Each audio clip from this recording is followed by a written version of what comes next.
Try as he might, the billionaire president isn't profiting off his time in the White House, according to a new report. President Donald Trump's net worth has declined by more than $1 billion since the year he launched his presidential campaign at the foot of Trump Tower's escalator, Forbes reported Tuesday. The president's net worth stands at $3.1 billion, down from $4.5 billion in 2015, Forbes said. As a result, Trump has tumbled down the Forbes 400 list, the latest edition of which will be published in full Wednesday.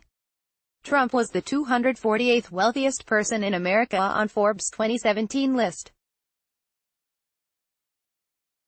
The magazine identifies three main factors affecting Trump's income and businesses. Trump's wealth is reportedly dwindling even as the president has taken steps to boost his revenue while in office, according to Forbes. Those steps include Trump launching his re-election campaign just after the November 2016 race, which kept donations flowing in that have been used by Trump's companies.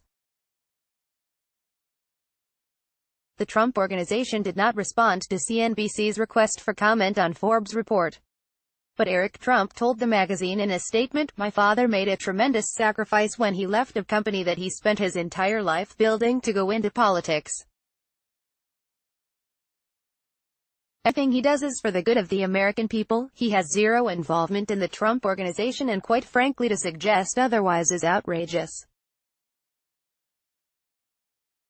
The White House also did not immediately respond to CNBC's request for comment on Forbes' report. Trump veered sharply from the precedent set by other modern presidents when he refused to fully divest from his business empire after winning the 2016 election against Hillary Clinton.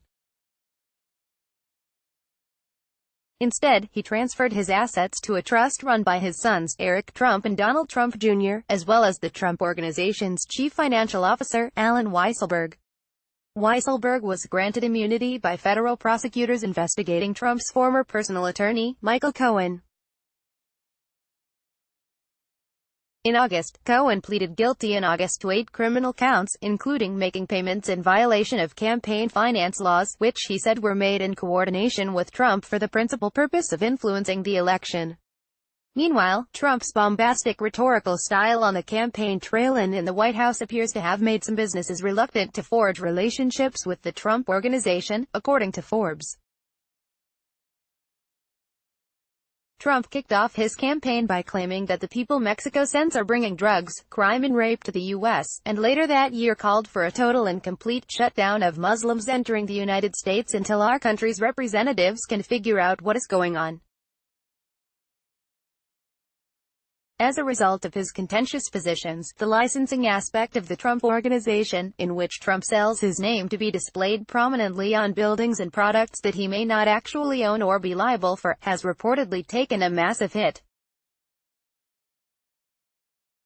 Forbes estimates Trump's licensing operation is now valued around $3 million, down sharply from the $23 million estimate Forbes made in 2015. Brands such as Serta and Macy's separated from their licensing agreements with Trump shortly after some of his most incendiary comments on the campaign trail. Read the full report from Forbes.